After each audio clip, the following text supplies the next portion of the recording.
This week I dig Geek Love, a novel by Katherine Dunn, which was written in 1989, a long, long time ago, a year after my birth.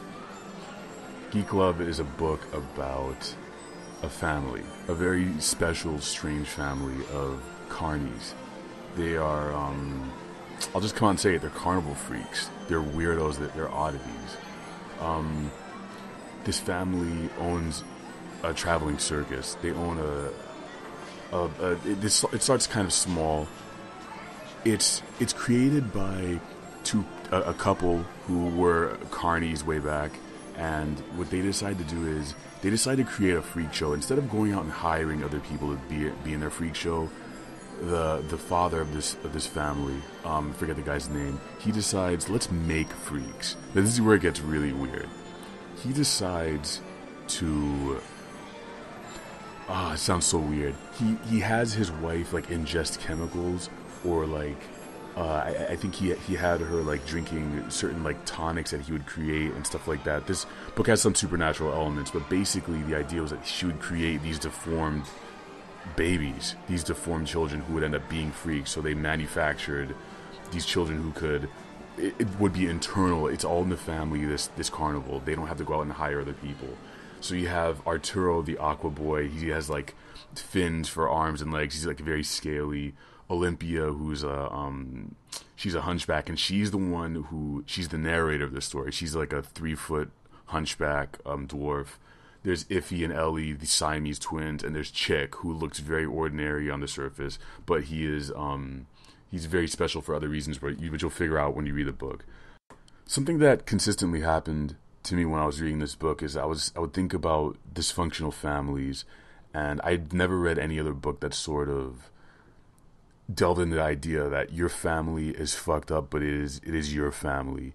You're a part of this mess, and things, traumatic experiences, whatever happens to you, mental, physical, emotional abuse, and this can be kind of toxic. You end up owning these things because that's the environment you grow up in. The main character of this story is very much damaged, and I don't know that she really acknowledges it throughout the story. There's a lot of talk about what it means to be weird, what it means to be different, and how you can accept your differences and continue with it, even if it's you living in a cupboard in a giant roving truck and having to work as a carny for all of your life.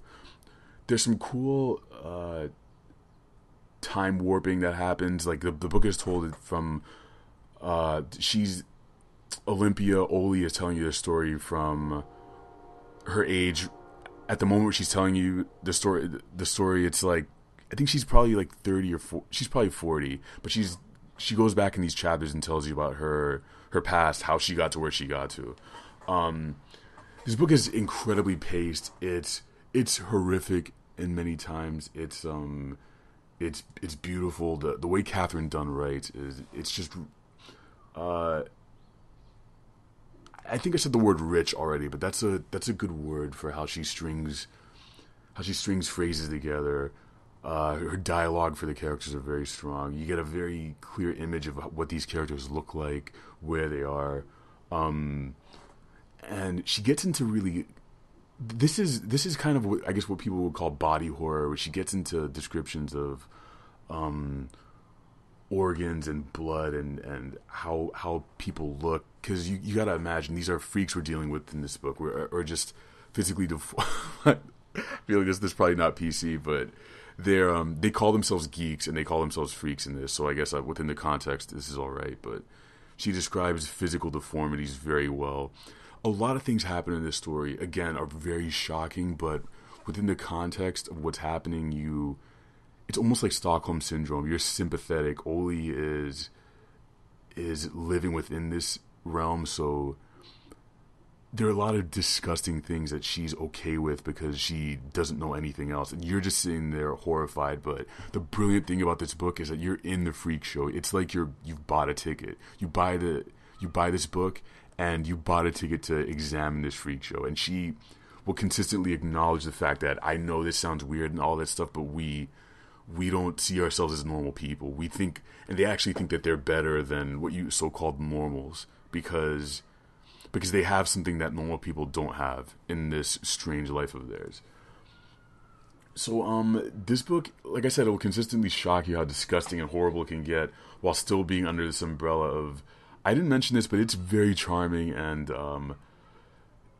clever, and it can come off as very warm and intimate, even though there's disgusting, horrible things happening within this dysfunctional family. It is so incredibly sad, and by the time you get to the end of this book, you will love all these characters, even the horrible ones. They all have different... They're so multifaceted here. They do bad things, they do good things for all sorts of reasons. Very similar to Game of Thrones, that series. Go check this book out if you can. It is horrific. And when it is gory and sort of disgusting, it's told in such a way that it's within the context of this universe that you'll buy it and you'll be along for this ride. You'll be in this freak show, loving every moment of it the way you would love your own dysfunctional family. Check this shit out if you can. Let me know what you thought about it. And I'll see you guys next week.